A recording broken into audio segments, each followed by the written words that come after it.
My name is Naushad. I'm from India.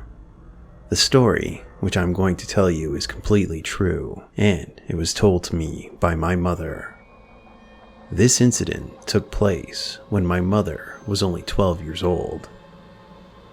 They used to live in a place called Shahanjahanpur in India. It was a beautiful place. Just a few hundred yards from their neighborhood, there was a large open ground, and there were many trees around the area. And on that ground, there was a Dargah. A Dargah is an Islamic shrine built over the grave of a revered religious figure. That Dargah was known by the name of Jinn Baba Dargah.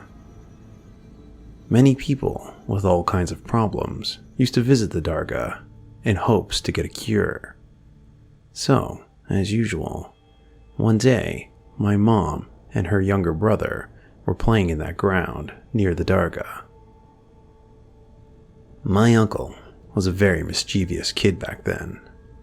All the kids were playing below the tree when they saw a green-colored snake sitting in the branches.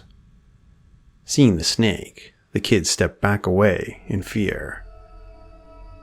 But being the naughty kid my uncle was, he decided to pick up a rock and throw it at the snake. The rock hit the snake in the head and it fell to the ground. Lying on the ground, the snake writhed for a few seconds and then disappeared into thin air. Seeing the snake disappear, all the kids became frightened and ran away, except for my uncle. Instead, he decided to start climbing the tree. He made his way up into the branches and started playing and swinging from the same branch that the snake sat upon. It had hardly been 2 minutes for him on that branch when his fingers became glued to the tree. Initially, he didn't even realize that his fingers were stuck, but when he tried to swing off the branch, he couldn't release his hands. No matter how hard he tried, both hands remained glued tightly to the tree. He started to panic and cried for help. My mom ran to the house and brought back her mother to the park. As soon as they returned to the Dargah, my uncle's hands released and he fell from the tree, hitting the ground and passing out.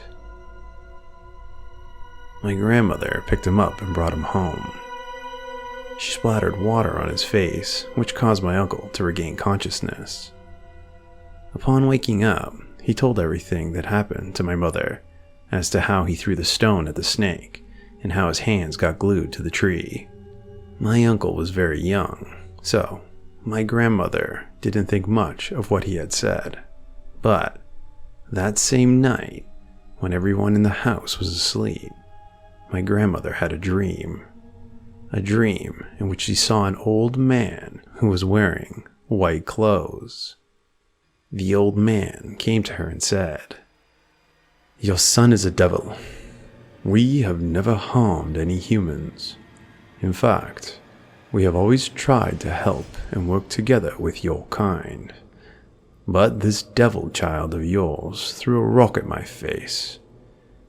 It was I who was sitting in that tree, and so, as punishment, I decided to glue his hands to the tree and was going to leave him there.